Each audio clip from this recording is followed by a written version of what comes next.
Welcome to the CDFA Hotline. My name is Kristen Sharon, and today we're discussing a topic that doesn't get talked about nearly enough.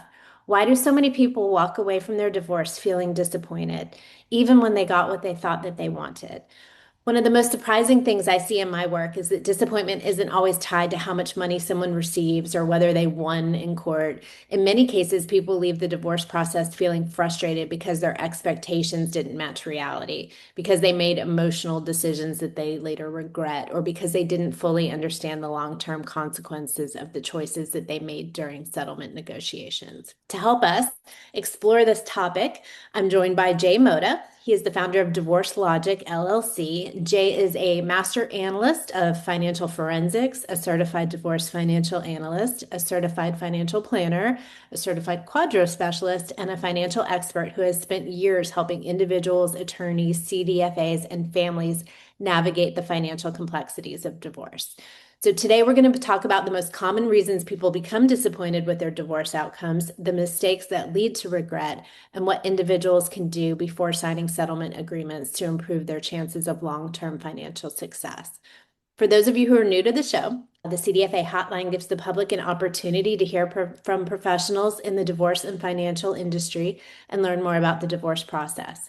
I want to remind everyone that while we will be discussing divorce and financial topics today, we cannot provide legal, financial, tax, or investment advice. Every divorce situation is unique and laws vary by state. Nothing discussed on this show should be considered legal, financial, tax, or investment advice.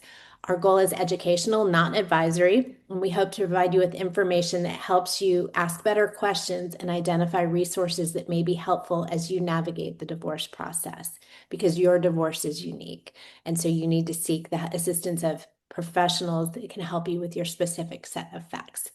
So Jay, thank you for joining us today. Thank you, Kristen. Thank you for having me.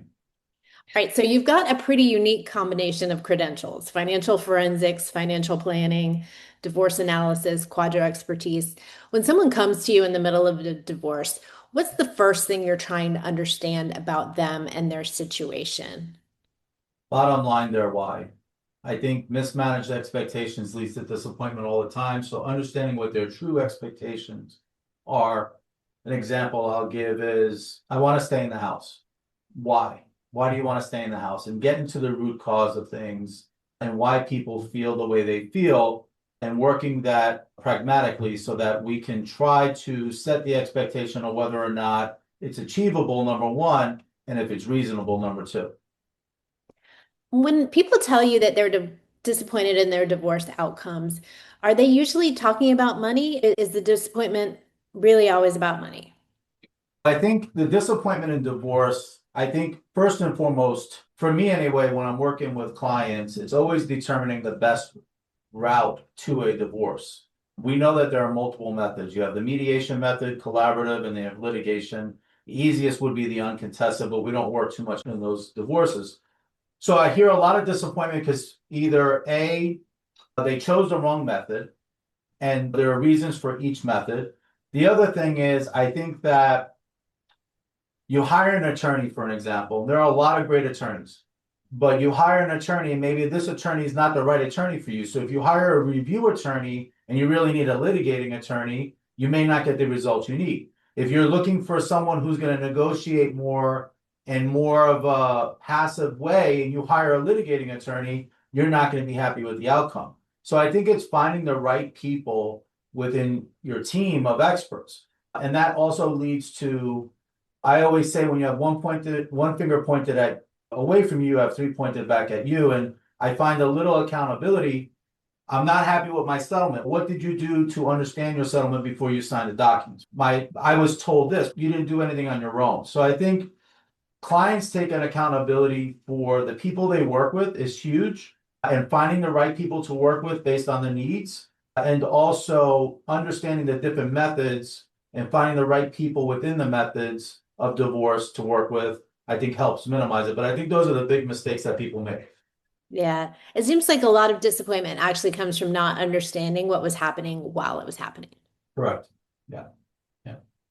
All right, so we have a Rightfully question. so, because there's a lot of emotions. And so it's very difficult when you're going through a divorce to think logically, right? And that's the role of the experts in a divorce, is to help you get through the process logically while you handle the emotions. Yeah.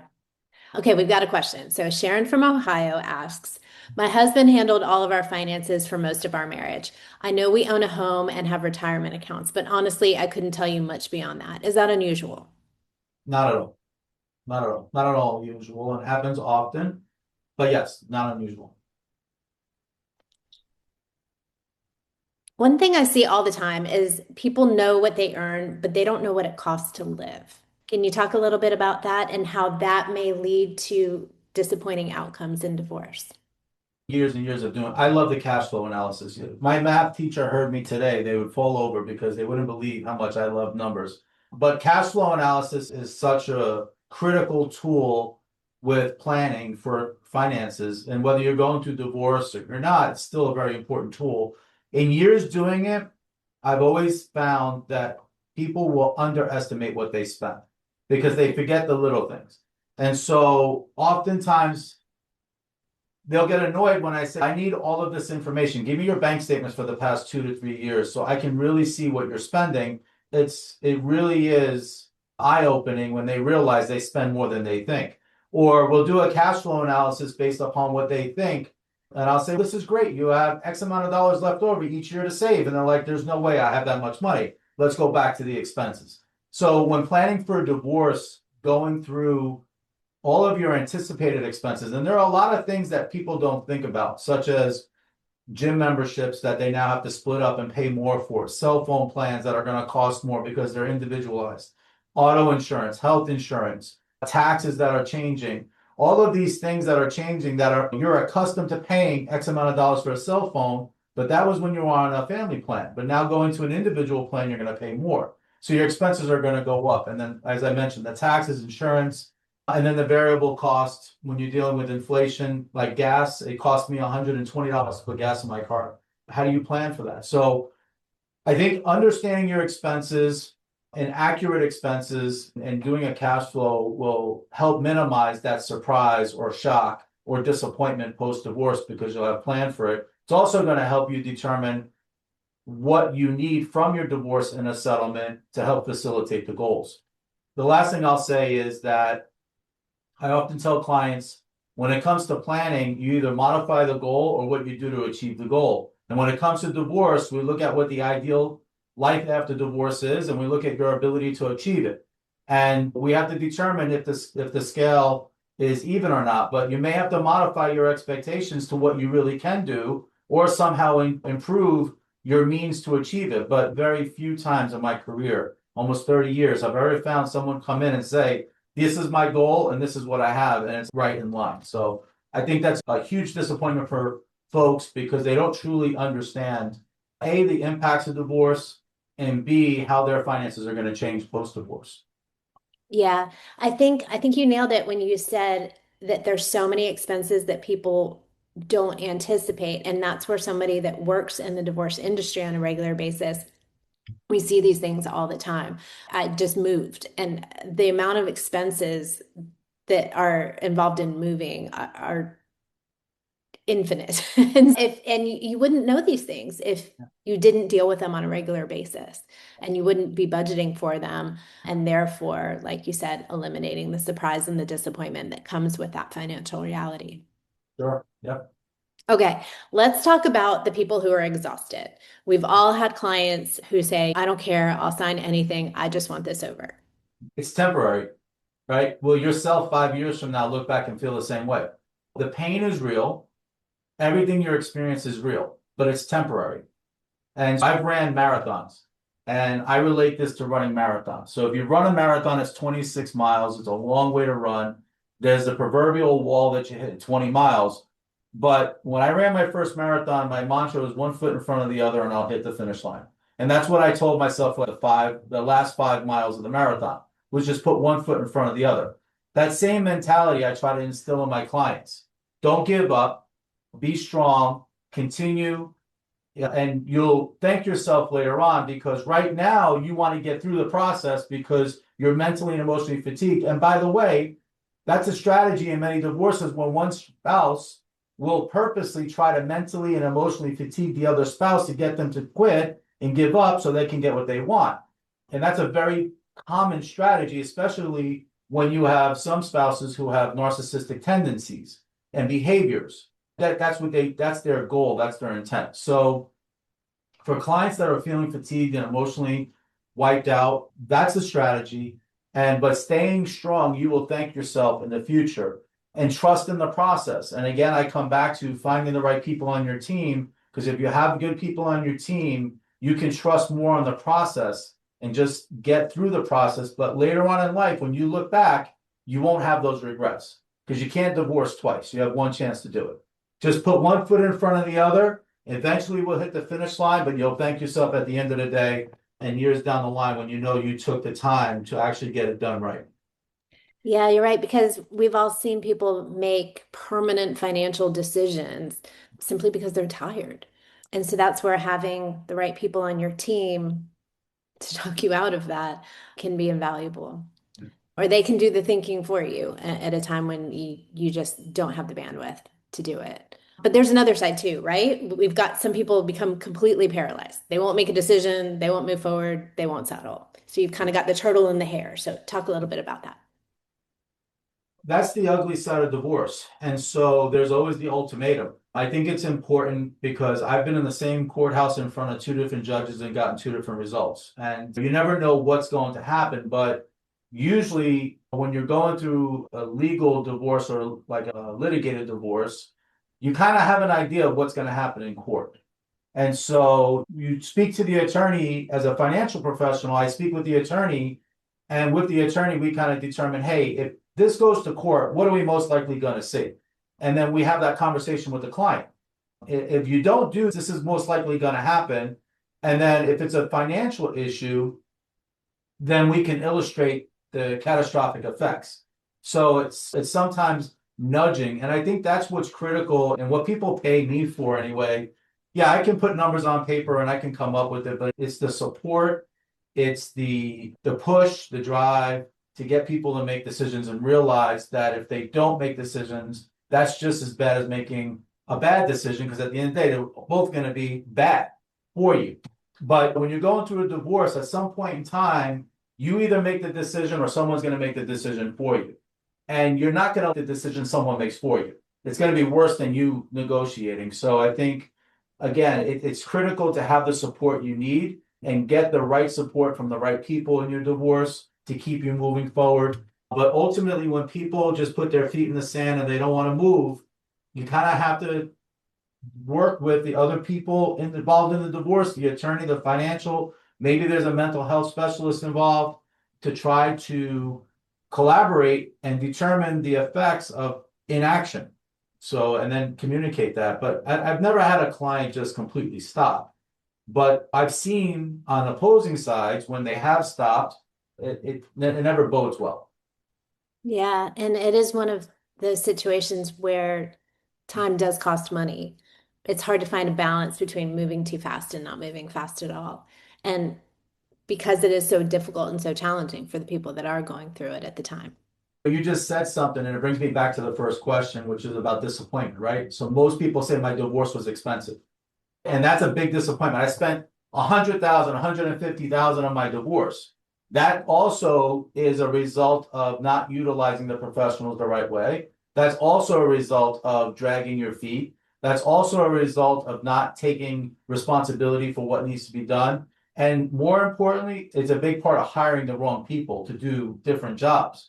If you're hiring someone who's not familiar with the finances to help you with your finances and paying that person, it's going to take a lot longer to get to the result you're looking for. So I appreciate you making that comment that time is money, because that is one of the biggest disappointments in divorce is I've spent so much money and I didn't get the results I wanted. What are some of the experts people should consider bringing into the process and when? It varies for everyone. The greatest challenge in this business that we have is that there are no two clients the same. Every single case that we work on is different in one way or the other. So what I would say is, in the beginning, in the military, we used to have a saying, prior planning prevents poor performance.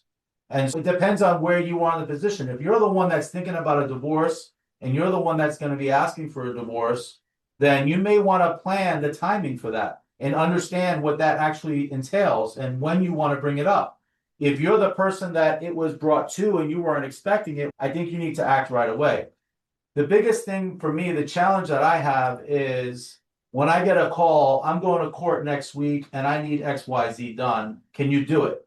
And then we've got to try to get all the documents, and then we realize we don't have the documents, we can't get it done, it's rushed, and it's never a good thing.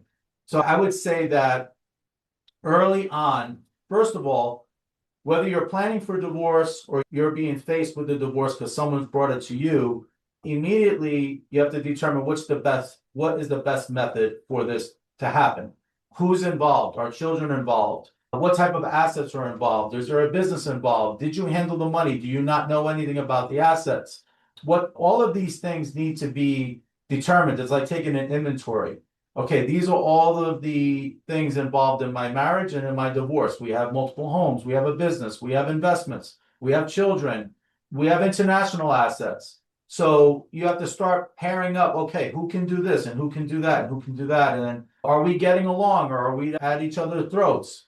If we're getting along, can we mediate this? And should we hire a mediator and go mediation? Do we hate each other and we want to fight everything out? Then we need litigation attorneys. So it's so hard to say when and who, but it really is about taking an account of what's involved in your personal case. And that is a big issue when people rely on AI and the internet when they ask questions, because the AI and internet doesn't know your specific case.